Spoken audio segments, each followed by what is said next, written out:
بسم اللہ الرحمن الرحیم۔ حضرت جبرائیل علیہ السلام کا نام اللہ تعالیٰ کے جلیل القدر فرشتوں میں آتا ہے، بلکہ اگر یہ کہا جائے کہ شاید حضرت جبرائیل علیہ السلام اللہ تعالیٰ کے سب سے معتبر فرشتے ہیں تو یہ غلط نہیں ہوگا۔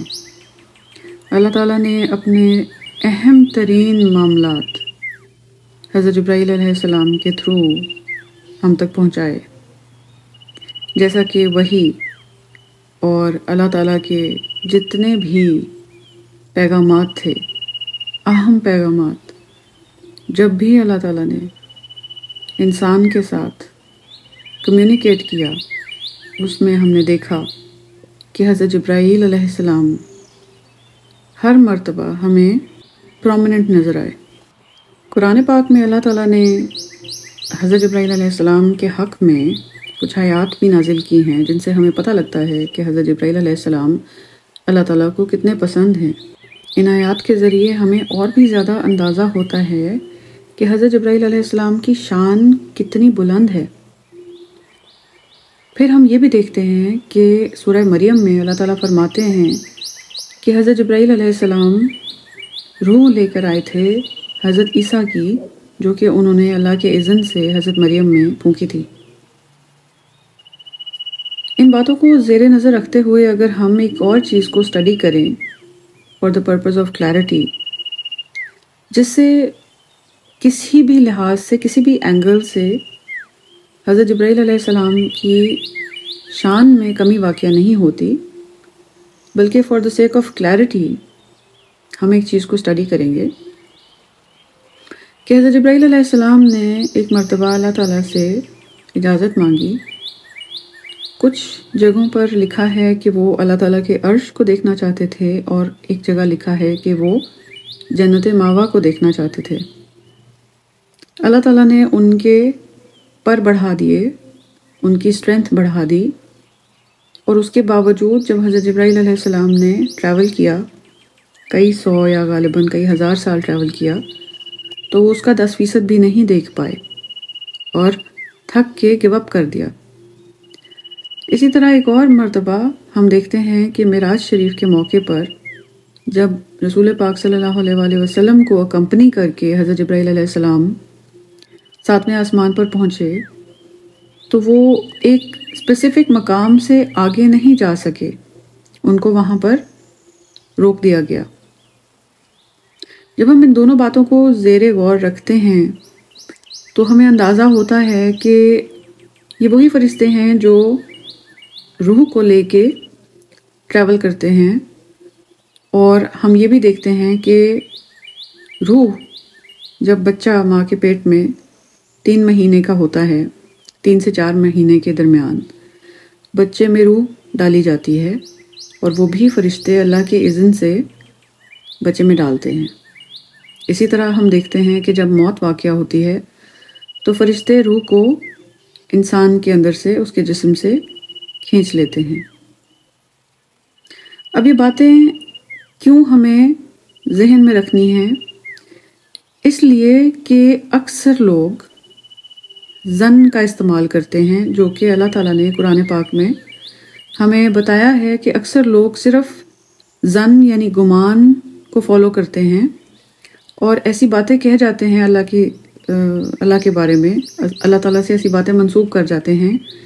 اپنی غفلت میں یا بے دھیانی میں، کہ جو کہ بہت بڑی ہوتی ہیں، اور وہ بڑی آسانی سے ان کو کہہ جاتے ہیں، جس سے کہ بہت غلط تاثر پیدا ہوتا ہے۔ ہمیں چاہیے کہ ہم اللہ تعالیٰ کے بارے میں صرف اتنی بات کریں جس کی نبی صلی اللہ علیہ وآلہ وسلم نے تصدیق کر دی ہو، اور جہاں پہ نبی صلی اللہ علیہ وآلہ وسلم نے خاموشی اختیار کی، ہمارا فرض بنتا ہے کہ ہم ان معاملات میں تجسس نہ کریں اور خاموشی اختیار کریں، اور اس میں اپنا ظن استعمال نہ کریں۔ جب روح کے بارے میں بات آتی ہے تو اکثر لوگ یہ کہتے ہوئے پائے جاتے ہیں کہ روح میں نعوذ باللہ اللہ تعالیٰ کا ڈائریکٹ کنیکشن موجود ہے، یعنی اللہ تعالیٰ کی ذاتیات کے ساتھ اس کو اٹیچ کیا جاتا ہے۔